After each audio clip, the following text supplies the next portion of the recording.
ว่าโดยเรื่องผู้ที่ควรรับทักษิณาทานหรือว่าควรรับสิ่งของที่ญาติโยมนำมาถวายเป็นต้นพระพุทธเจ้าได้ตรัสกับภิกขุทั้งหลายนะเอาไว้ดังนี้ว่าภิกขุทั้งหลายภิกขุบริษัทใดเป็นผู้ควรแก่ของต้อนรับนะเป็นผู้ควรแก่การคำนับนะเป็นผู้ควรแก่ของทำบุญควรแก่การทำอัญชลีก็คือการไหว้ย่อมือไหว้นะเป็นเนื้อนาบุญของโลกบ่มีนาบุญอื่นยิ่งไปกว่าภิกขุบริษัทเช่นใดที่มีรูปร่างลักษณะเช่นนี้ภิกขุบริษัทนั้นเฮาควรเข้าใกล้ควรคบค้าสมาคมนะควรแก่การคำนับนะกราบไหว้เป็นเนื้อนาบุญเหมาะในการที่จะเสื่อเสริญพระสุตคุณพระพุทธเจ้าเพิ่นตรัสว่าภิกขุทั้งหลายภิกขุที่ประกอบด้วยความเพียรเป็นสิ่งที่ต้องปรารภเนืองๆความเพียรเป็นสิ่งที่ต้องปรารภเนืองๆคือดังที่ได้ขยายความไปในวันก่อนๆเนาะว่าในเรื่องวิริยะหรือว่าความเพียรเนี่ยก็คือการตั้งเจตนามีจุดประสงค์ว่าจะเฮ็ดอีหยังและก็พยายามเฮ็ดให้มันสำเร็จนั่นคือเรียกว่าวิริยะหรือว่าความเพียรซึ่งความเพียรที่พระพุทธเจ้าเพิ่นได้ตรัสเอาไว้ในสมัปปทานก็จะมีอยู่4ลักษณะซึ่งแยกออกเป็น2กลุ่มเห็นบ่ก็คือกลุ่มที่เป็นอกุศลและก็กลุ่มที่เป็นกุศลซึ่งการที่จะประสบความเพียรเช่นนี้ได้เนี่ยก็ต้องประกอบไปด้วยปัญญานั่นบ่มีปัญญาฮู้แยกแยะทำที่เป็นกุศลทำที่เป็นอกุศลให้ออกให้มันได้ฉะนั้นเมื่อทำอะไรที่เป็นอกุศลเกิดขึ้นพระเจ้าเพิ่นบอกให้เฮาพยายามเพียรเฮ็ดหยังกับมันละมันและก็พยายามระมัดระวังบ่ให้มันเกิดนะบ่ให้มันเกิดหรือในส่วนที่เป็นกุศลเนี่ยถ้ามันยังบ่เกิดควรเฮ็ดจังได๋ควรสร้างให้มันมีเมื่อกุศลเกิดแล้วก็พยายามเพิ่มพูนประคองรักษากุศลของใจให้ได้ต่อเนื่องตลอดวันตลอดคืนดังนี้เป็นต้นแต่ในความเพียรในนี้พระพุทธเจ้าเพิ่นได้ทรงปรารภมาถึงในการฝึกอบรมสติปัฏฐาน4นี่คือกรณีที่1กรณีที่2สัมมาปัฏฐาน4กรณีที่3เอิ้นว่าอินทรีย์5กรณีที่4เอิ้นว่าภาระ5กรณีต่อมาเอิ้นว่าโพชฌงค์7และก็อริยมรรคมีองค์8เมตตากรุณามุทิตาและอุเบกขาอสุภะอนิจจสัญญาหรืออานาปานสติเป็นต้นภิกขุบริษัทใดก็ตามกลุ่มคนเหล่าใดที่เป็นภิกขุเนาะหรือไผๆก็ตามที่ประกอบอยู่ด้วยธรรมดังกล่าวมานี้มีความเพียรที่ตนต้องตามปรารภต้องตามเห็นอย่างเนืองๆเสียมีอยู่เนี่ยพระพุทธเจ้าบอกว่าภิกขุบริษัทนี้ควรค่าแก่การคำนับควรต้อนรับควรแก่กองทำบุญควรแก่การทำอัญชลีเป็นเนื้อนาบุญของโลกและก็บ่มีนาบุญอื่นเหนือไปกว่าตัวอย่างเช่นการเจริญอนิจจสัญญาเนี่ยเป็นสิ่งที่เขาต้องเคารพเนืองๆอนิจจาอนิจจังก็หมายถึงความบ่เที่ยงเหมือนบ่ความบ่เที่ยงความบ่แน่นอนอาจารย์หลวงพ่อซาเพิ่นมักจะกล่าวเป็นภาษาบ้านๆให้เข้าใจว่ามันบ่แน่นี่หมายถึงความบ่เที่ยงนะเป็นภาษาบ้านๆให้เราเข้าใจนะว่ามันบ่แน่นะมันไม่แน่นะก็คือความบ่เที่ยงนั่นเองนะทุกๆสิ่งทุกๆอย่างมันบ่แน่นอนนะสัญญาในที่นี้หมายถึงการกำหนดหมายการกำหนดหมายตั้งใจว่าจะเห็นความบ่เที่ยงนะเห็นความบ่เที่ยงของสิ่งทั้งปวงสิ่งทั้งปวงในนี้หมายถึงหยังมันก็มีหลายนัยยะเนาะแต่จะยกเอามา1นัยยะเป็นตัวอย่างให้พวกเราได้เข้าใจ ว่าในเรื่องการที่ภิกขุเห็นตาอันบ่เที่ยงอยู่แล้วตานี่มันบ่เที่ยงของมันอยู่แล้วมันบ่เฮาสามารถเฮ็ดให้มันบ่เที่ยงได้บ่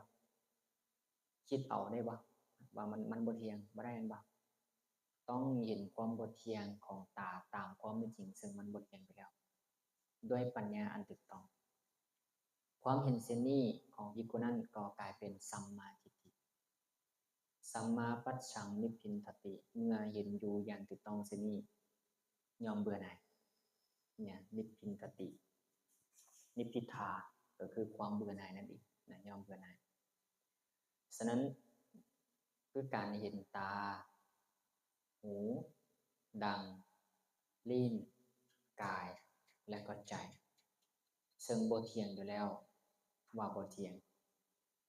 สัญญานี้ก็หมายถึงการกำหนดหมายในความบ่เที่ยงของตาของหูของดังของลิ้นของกายและก็ของใจ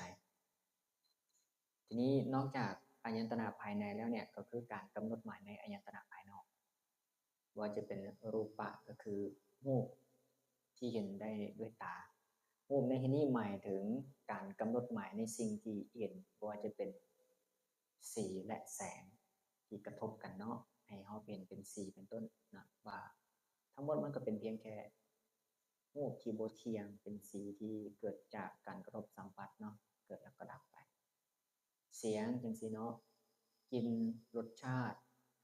นะการกระทบสัมผัสถูกต้องทางกายแล้วก็ธรรมารมณ์ต่างๆที่ไหลลงสู่ใจในพระบางพระสูตรนี่พระพุทธเจ้าเพิ่นได้อธิบายการกระทบสัมผัสทั้งตาทั้งหูทั้งดังทั้งลิ้นทั้งกายเนี่ยทั้ง5ตัวเนี่ยจะไหลลงสู่ใจนะจะไหลลงสู่ใจฉะนั้นแค่เฮาตามกำหนดหมายเห็นความบ่เที่ยง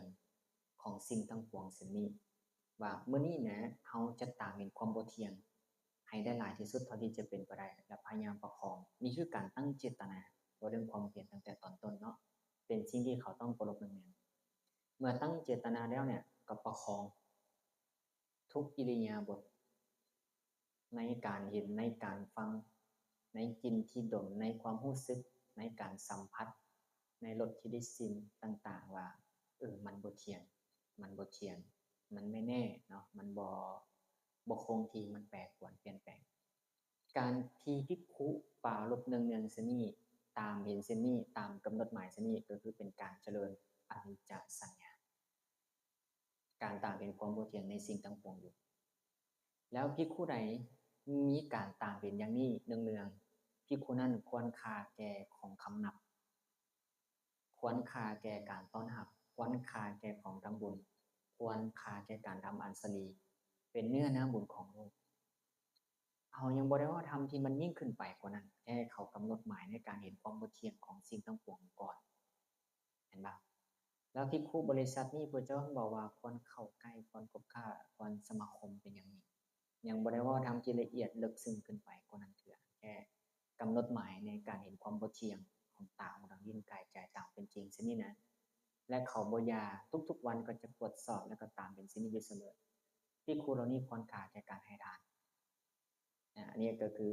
ลักษณะที่พระเจ้าเพิ่นได้ตัดเอาไว้อย่างบางกรณีก็คือการกำหนดหมายในการเจริญอสุภะก็คือการเห็นความบ่งามนะมีจุดประสงค์ในการกำหนดว่ามันบ่งาม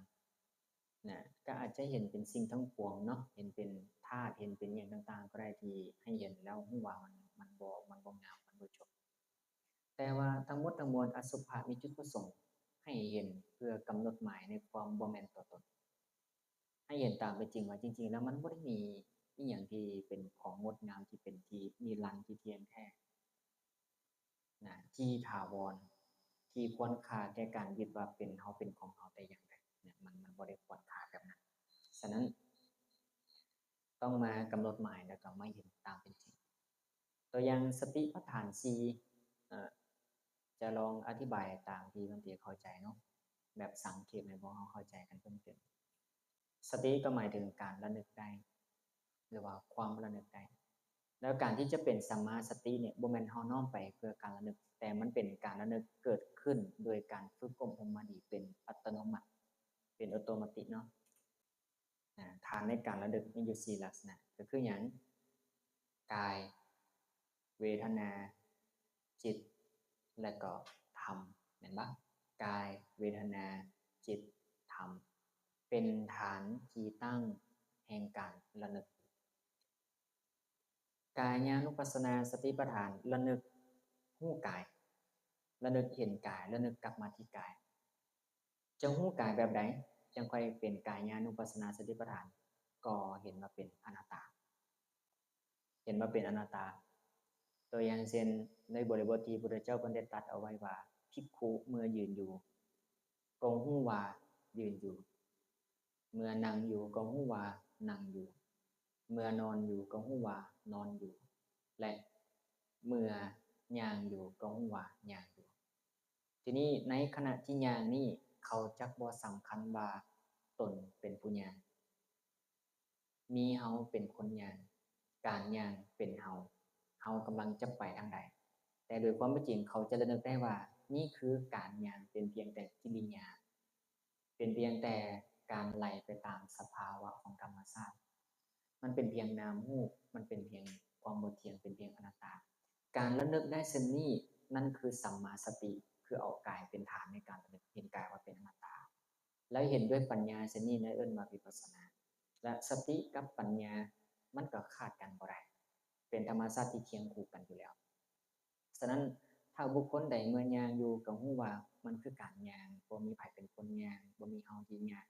บ่แม่นการย่างเป็นไผเป็นเพียงแต่รูปธรรมและนามธรรมมันเป็นเพียงกระแสของธรรมชาติที่ถ้าเห็นเช่นนี้ตึงเนืองในอิริยาบถ4ก็ชื่อว่าเป็นสติปัฏฐาน4ต้องระลึกโดยธรรมชาติเนาะหรือสัมปชัญญะเนี่ยตัวอย่างหมวดสัมปชัญญะนี่เป็นหมวดปัญญาสัมปชัญญะนี่คือปัญญาเลยเป็นตัวปัญญาบ่งบอกให้รู้ตามเป็นจริงทุกขณะเลยว่าก้าวไปก็รู้ถอยกลับก็รู้ผู้ขาเข้าเหยียดขาออกนุ่งห่มของถือเสื้อสังฆาบาทจีวรทุกๆอย่างพิจารณาเห็นแม้นการกินการดื่มการย่ำการสั่งการเว้าการจาการนั่งการนี่เล็งเห็นด้วยปัญญาตามความจริงว่าเนตังมะมังนั่นบ่แม่นเฮาเนโสหมัสสมินั่นบ่แม่นของเฮานะมีโสอัตตาตินั่นบ่แม่นตัวตนของเฮาคือเอาปัญญาไปกำกับทุกอิริยาบถที่รู้แจ้งที่สัมปชัญญะเกิดขึ้นอันนี้ก็เอิ้นว่าผู้ที่มีปัญญาที่เฉียบแหลมแล้วก็มีสติที่มั่นคงมีสมาธิที่ตั้งมั่นดีสมาธิในที่นี้ขอขยายความบ่แม่นฌาน1ฌาน2ฌาน3ฌาน4บ่ได้เว้าเรื่องฌานแต่สมาธิในที่นี้อธิบายด้วยการกำหนดหมายในการเห็นอนัตตาอย่างต่อเนื่องคือการที่ย่างรู้ว่ามันเป็นการย่างยืนรู้ว่าเป็นการยืนนั่งรู้ว่าเป็นการนั่งอย่างต่อเนื่องบ่ได้เห็นเป็นสัตว์บุคคลตัวตนเห็นเพียงแต่ธาตุตามธรรมชาติแล้วสามารถประคองการเห็นแบบนี้ได้ตลอดวันไอ้ความตั้งมั่นของจิตที่เห็นแบบนี้ตลอดวันนั่นเอิ้นว่าสัมมาสมาธิที่มันจะเข้าใจ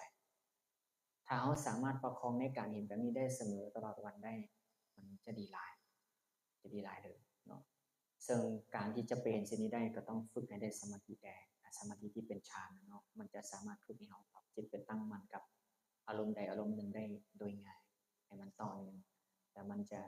เหมาะแก่การเจริญวิปัสสนาคือการเห็นด้วยปัญญาต่อไปเรื่อยๆฉะนั้นบุคคลที่หรือภิกขุที่ประกอบด้วยธรรมเหล่านี้จึงเหมาะควรแก่การรับทานเหมาะควรแก่การต้อนรับเหมาะควรแก่การกลับไปฉะนั้นก็น่าขอบอกไปเลยว่าแม่ครูบาอาจารย์หรือไอ้จัวไอ้เน้นหรือพ่อขาวไม่ขาวก็ตามถ้ามีคนเอาเครื่องของมาถวายแก่ทานต้องเห็นด้วยปัญญาในขณะนั้นทันทีเลยว่าวัตถุนี้เป็นเพียงแค่ธาตุตามธรรมชาติมีความบ่เที่ยงมีความแปรปรวนเปลี่ยนแปลงมันบ่ได้งามมันบ่ได้น่าแซ่บซ้อยมันบ่ได้น่ายินดีอย่างถึงขนาดนั้นเขาบ่ได้ถวายแก่เฮาเพราะเฮาบ่ได้มีเฮาก็เป็นเพียงแต่รูปธรรมและนามธรรมเป็นเพียงแค่ธาตุตามธรรมชาติเกิดจากเหตุปัจจัยเกิดดับอยู่ตลอดเวลาแม้แต่ผู้ให้อยู่นี่เขาก็เป็นเพียงแค่ธาตุตามธรรมชาติให้เฮาเล็งเห็นด้วยปัญญาแบบนี้ในขณะที่เฮารับมันจะบ่มีความรู้สึกโลภมันจะบ่มีความรู้สึกอยากได้อยากมีอยาก อยากเป็นหรืออยากจะเอาในสิ่งเหล่านั้นแล้วถ้าสิ่งนั้นเป็นภัตตาหารก่อนจะเอาเข้าปากก็ให้พิจารณาทุกๆครั้งว่าที่สั่นเนี่ยบ่แม่นเฮาที่เป็นคนสั่นบ่แม่นการสั่นเป็นเฮาบ่แม่นเฮาที่เป็นคนอยากแต่ร่างกายมันต้องการและอย่าติดในรสชาติอาหารบ่กินเพื่อประดับบ่กินเพื่อตกแต่งให้เห็นด้วยปัญญาไว้ทุกๆครั้งในการสั่นการดื่มบ่มัวเมาเป็นต้นเอิ้นว่าเอาปัจเจเวกมาใช้พิจารณาเห็นปัจเจเวกเนืองๆบ่ว่าจะเป็นผ้าที่เฮาเอามาแนบเข้าร่างกายก็ให้พิจารณาว่าผ้านี้เนี่ยโดยเบื้องต้นมันก็บ่ได้เป็นของสกปรกมาตั้งแต่เดิมแต่มันก็สะอาดอยู่แต่พอเอามาแนบเข้าที่ร่างกายเฮาแล้วเป็นจั่งใดก็กลายเป็นของเน่าจากกินเหงื่อจากกินเตาจากขี้ไคอิหยังต่างๆก็เน่าเหม็นไปมัวหมองไปเศร้าหมองไปเห็นบ่ว่าเฮาก็พิจารณาเห็นแบบนี้เนาะว่าร่างกายก็เป็นเพียงธาตุตามธรรมชาติเสื้อผ้าก็เป็นเพียงธาตุตามธรรมชาติเฮาบ่ได้นุ่งเพื่อประดับ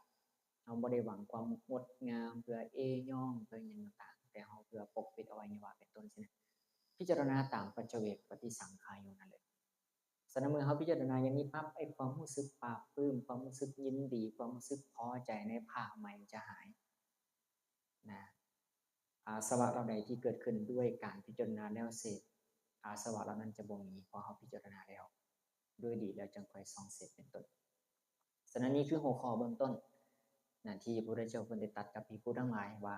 ภิกขุในลักษณะเช่นนี้ที่มีการปรารภธรรมเช่นนี้บ่ย่อนเนื่องเฮ็ดต่อเนื่องพยายามปรารภเรื่องเหมาะควรแก่ของต้อนรับ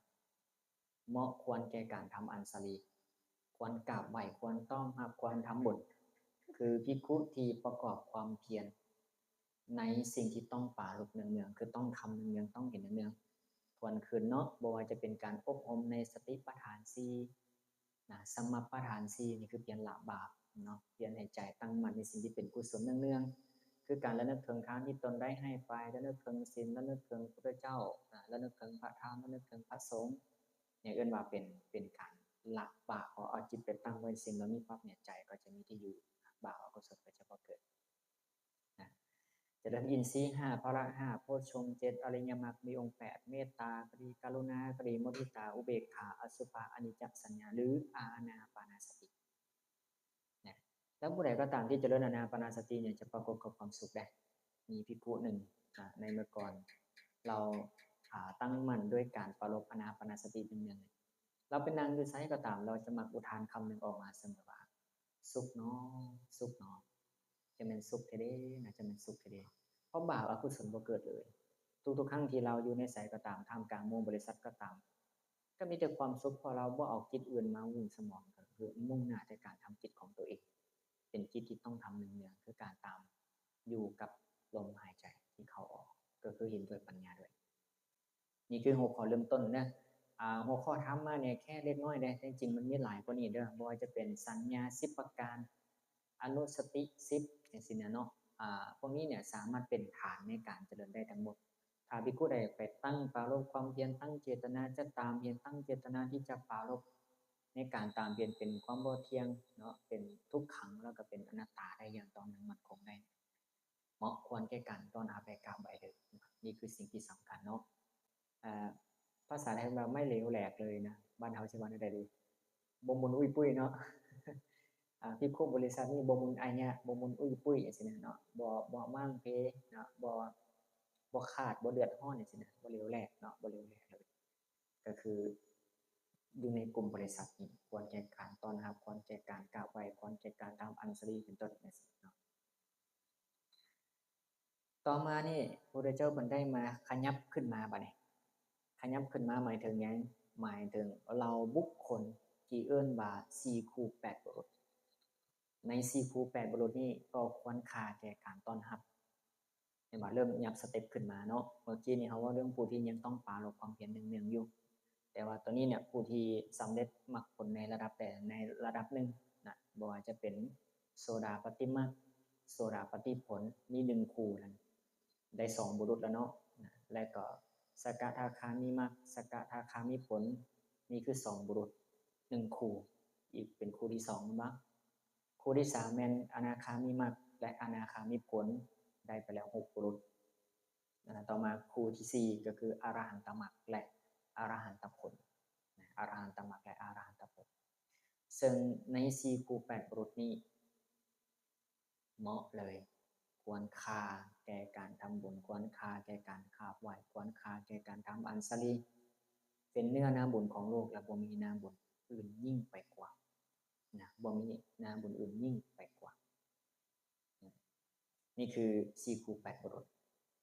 ในบางพระสูตรบางพระสูตรพระพุทธเจ้าก็ได้ตัดถึงบุคคล7จำพวกที่ควรค่าแก่การต้อนรับและกราบไหว้หรือทำบุญเป็นต้นบ่ว่าจะเป็นอุปโตภาควิมุตติบุคคลผู้ที่หลุดพ้นด้วยธรรมชาติ2ส่วนคือได้ทั้งเจโตวิมุตติและปัญญาวิมุตติได้ด้วยอำนาจของฌานด้วยและก็ด้วยอำนาจของปัญญาด้วยวันนี้เลิศได้นะหรือปัญญาวิมุตติบุคคลหลุดพ้นด้วยปัญญาหรือกายญาสักขีผู้มีกายเป็นพยานทิฏฐิปัตตาผู้บรรลุแล้วด้วยความเห็นสัทธาวิมุตติหลุดพ้นด้วยศรัทธาธรรมานุสารีผู้แล่นไปตามธรรมและศรัทธานุสารีผู้แล่นไปตามศรัทธาในศรัทธานุสารีและธรรมานุสารีเนี่ยพระพุทธเจ้าได้อธิบายไว้ดังนี้ว่าผู้ใดก็ตามมีความเชื่อด้วยปัญญาของตัวเองว่าตาหูดังลิ้นกายใจบ่เที่ยงเชื่อว่ามันบ่เที่ยงเพราะเห็นด้วยปัญญาอย่างถูกต้องผู้ที่เชื่ออย่างนี้ทุกๆครั้งอยู่ไสก็ตามบ่มีความคลอนแคลนก็กลายเป็นศรัทธานุสารีไปและธรรมานุสารีก็หมายถึงตามเห็นธรรมที่ตัวเองเชื่อว่ามันบ่เที่ยงจริงตามเห็นทุกขณะแล่นไปตามเห็นมันไปเรื่อยๆมันปรากฏอยู่ไสก็ตามเรื่อยๆก็จะกลายเป็นธรรมานุสารีตามเห็นอย่างถูกต้องเห็นบ่ฉะนั้นในบุคคล7ประเภทนี้ก็คือเป็นบุคคลที่ควรค่าแก่ต้อนรับควรค่าแก่การกราบไหว้ควรค่าแก่การทำอัญชลีเป็นเนื้อนาบุญของโลกเลยเป็นเนื้อนาบุญของโลกเหมาะในการทำบุญแห่งกันบางพระสูตรพระเจ้าก็บอกว่าบุคคลที่ถึงพร้อมด้วยศีลมีศีลที่สมบูรณ์คำว่าศีลที่สมบูรณ์ในที่นี้ขอยกว่าบ่แม่นแค่ศีล5ครบเนาะบ่แม่นแค่ศีล8ครบบ่แม่นแค่ศีลปฏิโมกข์ครบนะศีลของข้าเจ้าเนี่ยยอมชำระจิตใจของเขาให้หมดจดได้ด้วยคือจะบ่ไปสำคัญว่าตนเป็นผู้มีศีลตนเป็นผู้รักษาศีลตนเป็นผู้บริสุทธิ์หมดจดตนดีกว่าคนทั้งหลายนะดังนี้เป็นต้นฉะนั้นในแง่มุมในการรักษาศีลคือพวกทิฏฐิพวกนี้ที่สำคัญตนว่าดีกว่ามันตัดไปเลยเขาจะบ่มีในนั้นและจะบ่ถูกตัณหารุกค้ำบ่ได้รักษาศีลเป็นไปเพื่ออำนาจของตัณหาแล้วก็มันจะต้องเป็นไปเพื่อสมาธิในกรณีที่สมบูรณ์ด้วยศีลที่พระเจ้าตรัสเอาไว้ในแง่มุมของโสดาบันเห็นบ่ดังนี้เป็นต้นเป็นผู้ที่มีศีลที่บ่ขาดบ่ทะลุบ่ด่างบ่หมองเศร้าเป็นอิสระจากตัณหาบ่ถูกทิฏฐิรุกค้ำเป็นต้นจึงเหมาะสมจึงเรียกว่าเป็นผู้ที่สมบูรณ์ด้วยศีลที่ควรค่าแก่การให้ทานแล้วมีผลที่ยิ่งใหญ่มีผลอานิสงส์ที่หลายเนาะต่อมาก็คือเป็นผู้ที่ถึงพร้อมด้วยสมาธิถึงพร้อมด้วยสมาธิก็คือการได้ฌานเป็นต้นเนาะ1 2 3 4อย่างนี้นะและก็พูดถึงพร้อมด้วยปัญญาเล็งเห็นตามเป็นจริงว่าสิ่งทั้งปวงเป็นอนัตตาเป็นต้นและก็ผู้ที่ถึงพร้อมด้วยวิมุตติและก็วิมุตติญาณทัศนะใน5บุคคลเหล่านี้ใน5ประเภทนี้ประเภทใดประเภทหนึ่งก็ควรค่าแก่การต้อนรับควรค่าแก่การทำบุญควรค่าแก่การทำอัญชลีเป็นเนื้อนาบุญของโลกและบ่มีนาบุญอื่นเหนือไปกว่าเนาะต่อมาพระพุทธเจ้าบอกว่าคือบุคคลที่นะประกอบด้วยธรรม6อย่างประกอบด้วยธรรม6อย่างมีอย่างแน่หนึ่งสัตทินรีนะสัตทินรีมีอินทรีย์คือศรัทธาอินทรีย์ก็หมายถึงความเป็นใหญ่เห็นบ่ความเป็นใหญ่ก็คือเอาศรัทธาเป็นใหญ่ต่อมากับวิริยินทรีย์มีอินทรีย์คือวิริยะมีสตินทรีย์มีอินทรีย์คือสติมีสมาธิอินทรีย์มีอินทรีย์คือสมาธิและมีปัญญินทรีย์มีอินทรีย์คือปัญญาและสามารถกระทำให้แจ้งซึ่งเจโตวิมุตติปัญญาวิมุตติอันหาอาสวะบ่ได้ทวนขึ้นไปตรงศรัทธาเนาะข้อนี้มันมีอยู่6ข้อเนาะข้อที่1ก็คือศรัทธาศรัทธาในนี้ก็คือการนอกจากจะเชื่อปัญญาการตรัสรู้ของพระเจ้าตัดต้องถูกต้องมันบ่ที่พระเจ้าบอกตาบ่เที่ยงเนี่ยบ่เที่ยงแท้บ่เขาต้องเข้าไปเห็นด้วยปัญญาอันถูกต้องอีกต้องเห็นด้วยปัญญาเด้บ่แม่นแค่เชื่อตามที่ฟังมาเท่านั้นเอาพระสารีบุตรเป็นเกณฑ์พระมหาเถระเพิ่นได้ สนทนากับพระผู้มีพระภาคเจ้าในหัวข้อธรรมใดหนึ่งนี่แหละพระพุทธเจ้าได้ทรงถามพระสารีบุตรว่าสารีบุตรเพิ่นว่าจังซั่นเนาะสิ่งที่ตถาคตกล่าวไปเนี่ยท่านเชื่อบ่ท่านพระมหาเถระเพิ่นตอบว่าใดเพิ่นตอบว่าบ่เขาน้อยบ่เชื่อตราบใดที่เขาน้อยยังบ่เห็นด้วยปัญญาของตัวเองเขาน้อยจะบ่มีทางเชื่อแต่ตอนนี้เขาน้อยเห็นแล้วเขาน้อยยอมเชื่อด้วยปัญญานั้น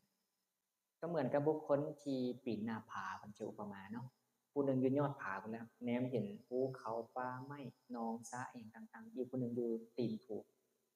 ผู้อยู่เทิงจอมภูเอิ้นมาว่าสหายเอ้ยฉันทางเทิงที่เนี่ยมีภูเขาแด้ลมพัดเย็นดีมีป่าไม้มีป่าอันน่ารื่นรมมีสาวโบกกาลานีมีนกฝูงนาเหนี่ยวอิหยังต่างๆก็ได้ผู้อยู่ทางลมมีสิเชื่อบ่บ่เชื่อเพราะเห็นด้วยปัญญาแต่อาศัยความเชื่อที่คนอื่นฟังมานี่เนี่ยเป็นแรงกระตุ้นผลักดันปีนตัวเองขึ้นไปว่าคันถ้าบ่เชื่อท่านขึ้นมาขึ้นมาเบิ่งด้วยตัวเอง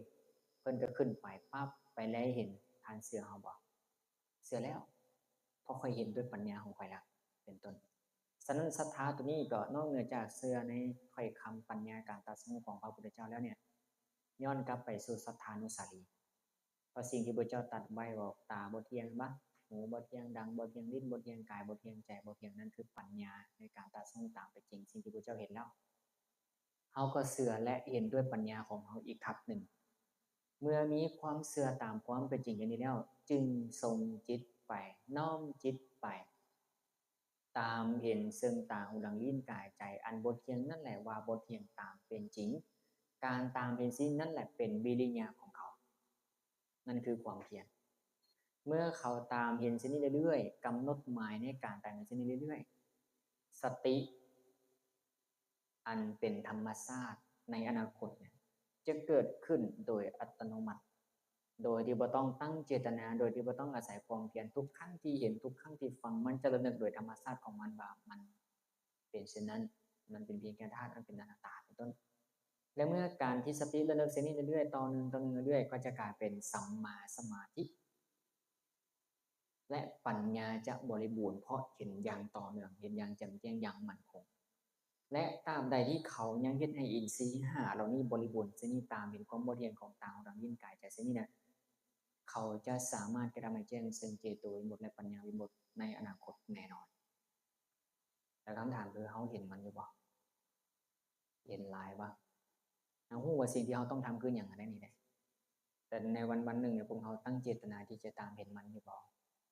อย่างที่ให้พระเจ้าขอเนี่ยพวกเราเนี่ย3เวลาเช้าสวยและแรงเพียงเวลาบ่โดนเหมือนกับคนเมียนห้านเปิดห้านแล้วไปดูแลห้านนะเลี้ยงห้านไว้นะตอนเช้ามาไปจัดแจงห้านให้ดีตกสวยมาจัดแจงห้านให้ดีกวาดสอบตกแรงมาก็จัดแจงให้ดี3เวลาแค่นี้นะเจริญเสนี้เนี่ยพระเจ้าก็ยังย่องย้อนว่าเป็นผู้เบิ่นห่างจากสารเป็นผู้ทำตามคำสอนของพระศาสดาและบ่สั่นเข้าของชาวบ้านเมืองให้เปลืองเปล่าเด้ถ้าเป็นภิกขุเนี่ยบ่กินข้าวชาวบ้านให้เปลืองเปล่าและแค่เห็นเช่นนี้ตลอดเศร้าสวยและแรงซื่อๆเด้หรือบางครั้งพระเจ้าบอกเพียงแต่เจริญอานาปานสติเพียงแต่บีบนิ้วมือนี่หรือลัดนิ้วมือเข้ามาหากันแต่ต้องเห็นด้วยปัญญาเนี่ยบ่แม่นแค่ว่าเห็นลมเข้าออกบ่แม่นอย่างนั้นแหละต้องรู้ว่าแม่นลมก็เป็นเพียงแค่ธาตุตามธรรมชาติเป็นกายแม่นกายก็เป็นเพียงธาตุตามธรรมชาตินั้นลมภายในลมภายนอกทั้งหมดเป็นที่เป็นรูปทั้งหมดเนี่ยที่เป็นกายเนี่ยก็เป็นเพียงแค่ธาตุตามธรรมชาติบ่แม่นเฮาแม้นธาตุรู้คือจิตที่กำลังรู้ลมที่เข้าก็เป็นเพียงธาตุตามธรรมชาติบ่แม่นเฮาต้องเห็นด้วยปัญญาแบบนั้นแหละอย่างนี้เป็นต้นเนาะอันนี้ก็คือลักษณะผู้ที่ควรแก่การต้อนรับเริ่มต้นแต่อินทรีย์ขึ้นมาซึ่งได้กล่าวตั้งแต่ตอนต้นแล้วบ่ผู้ที่เจริญอินทรีย์5บ่ซึ่งนี่แหละก็คือบุคคลที่ควรค่าแก่การต้อนรับการกราบไหว้เป็นต้นซึ่งก็มีรายละเอียดแบบประมาณนี้จะบ่ได้เจาะลึกเพราะว่ามันมีหลายเนาะเอาจะเอาสรุปรวมทั้งหมดเลยนะว่ามีพระสูตรใดๆเป็นต้นเนาะต่อมาก็คือเป็นผู้ที่ประกอบอยู่ด้วยองค์10บ่ว่าจะเป็นประกอบด้วยสัมมาทิฏฐิมีความเห็นถูกต้องก็คือเข้าใจอริยสัจทั้ง4ตามเป็นจริงนะในอริยสัจทั้ง4ตามเป็นจริงสัมมาสังกัปโป นะก็คือเป็นผู้ประกอบด้วยสัมมาสังกัปปะมีความดำริอย่างถูกต้องเป็นผู้มีสัมมาวาจามีสัมมากัมมันตะมีสัมมาอาชีวะมีสัมมาวายามะมีสัมมาสติและมีสัมมาสมาธิจนเฮ็ดให้เกิดสัมมาญาณะญาณปัญญามีความรู้อย่างถูกต้องและสัมมาวิมุตติหลุดพ้นถูกต้องซึ่งบางพระสูตรพระพุทธเจ้าเพิ่นได้ตัดขยายความอริยมรรคมีองค์8เนี่ยเจริญธรรมบทหนึ่งสามารถเฮ็ดให้มรรคมีองค์8เนี่ยบริบูรณ์ได้ในบทสูตรนั้นพระพุทธเจ้าเพิ่นได้ตรัสเอาไว้ว่าภิกขุทั้งหลายภิกขุเห็นตาอันบ่เที่ยงนั่นแหละว่าบ่เที่ยงความเห็นเช่นนั้นเป็นสัมมาทิฏฐิของภิกขุนั้นความดำริเช่นนั้นเป็นสัมมาสังกัปโปพยายามในการเห็นเช่นนั้นเป็นสัมมาวายโมระลึกเห็นเช่นนั้นเรื่อยๆเป็นสัมมาสติความตั้งใจมั่นในการเห็นเช่นนั้นเป็นสัมมาสมาธิส่วนกายกรรมวจีกรรมมโนกรรมหมายถึงศีลต้องบริสุทธิ์หมดจดมาตั้งแต่ต้นจะค่อยมาเฮ็ดให้มันบริบูรณ์ได้ฉะนั้นผู้ใดมีศีลที่สมบูรณ์มีอาชีพที่สมบูรณ์แล้วมาเจริญมรรคมีองค์8จะเฮ็ดให้มันบริบูรณ์ในขณะนั้นได้เพียงแค่เห็นความบ่เที่ยงกำหนดหมายในความบ่เที่ยง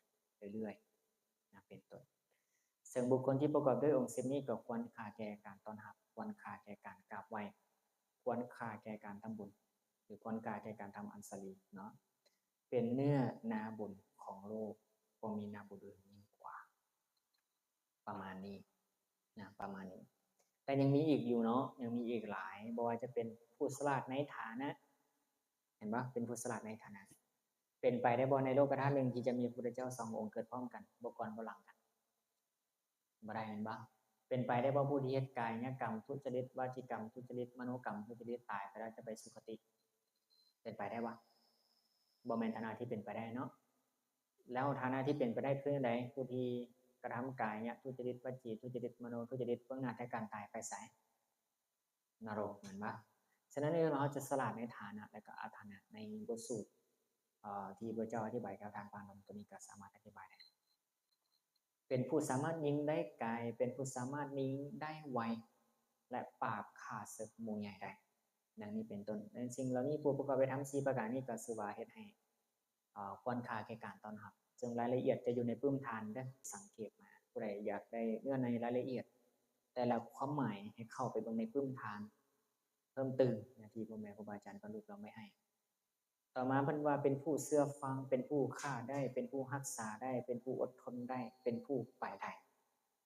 บุคคลเช่นนี้ก็ชื่อว่าเป็นบุคคลที่ควรค่าแก่การต้อนรับเป็นผู้ที่มีความซื่อตรงเป็นผู้มีความไวเป็นผู้มีความอดทนเป็นผู้มีความอ่อนโยนเป็นผู้สงบเสงี่ยมเป็นผู้อดทนต่อรูปอดทนต่อเสียงอดทนต่อกลิ่นอดทนต่อรสอดทนต่อโผฏฐัพพะเป็นต้นทั้งหมดเหล่านี้แหละที่ได้กล่าวมาผู้ใดก็ตามที่ผู้ใดก็ตามที่ประกอบด้วยธรรมเหล่านี้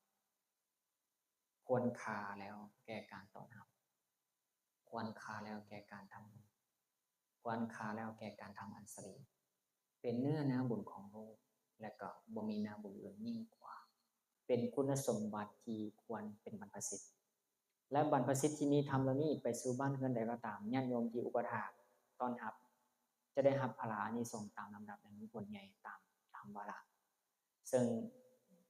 บรรพชิตหรือนักบวชจังซี่นะเนาะหรือว่าภิกขุนั่นก็คือผู้ละบาปผู้สงบผู้ไกลจากกิเลสจังซี่นะเพิ่นก็บอกไว้ชัดเจนนั่นเป็นต้นและก็สัดส่วนของทานศีลภาวนามีความแตกต่างให้ทานมีประมาณน้อยรักษาศีลมีประมาณน้อยกับเกิดในมนุษย์ที่ส่วนบ่ค่อยดีปานใดให้ทานพอประมาณรักษาศีลพอประมาณก็ไปเกิดในมนุษย์ที่เป็นส่วนดีบ่ว่าจะเป็นกษัตริย์มหาศาลพราหมณ์มหาศาลและก็กหบดีมหาศาลให้ทานมีประมาณนี้รักษาศีลมีประมาณนี้มีโอกาสจะเข้าถึงความเป็นสหายของเทวดา6ชั้นบ่ว่าจะเป็นชั้นจาตุมดาวดึงส์ยามาดุสิตนิมมานารดีและปารณิมิตวชวดีส่วนผู้ใดให้ทานเป็นอดิเรกรักษาศีลเป็นอดิเรกมีโอกาสจะเข้าถึงความเป็นใหญ่เป็นหัวหน้าของเทวดาในแต่ละชั้นบ่ว่าจะเป็นเท้าจาตุมเท้าสักกะเป็นดาวดึงส์เนาะเท้าสันดุสิตเท้ายามาเท้านิมมานารดีเท้าปารณิมิตวชวดีเป็นต้นจังซี่เราจะถึงความเป็นใหญ่กว่าเทวดาทั้งหลายด้วยฐานะสิทธิ์ว่าจะเป็นอายุวรรณะสุขภาละต่างๆเป็นต้นอายุก็ล้วนแล้วแต่เป็นทิพย์เนาะ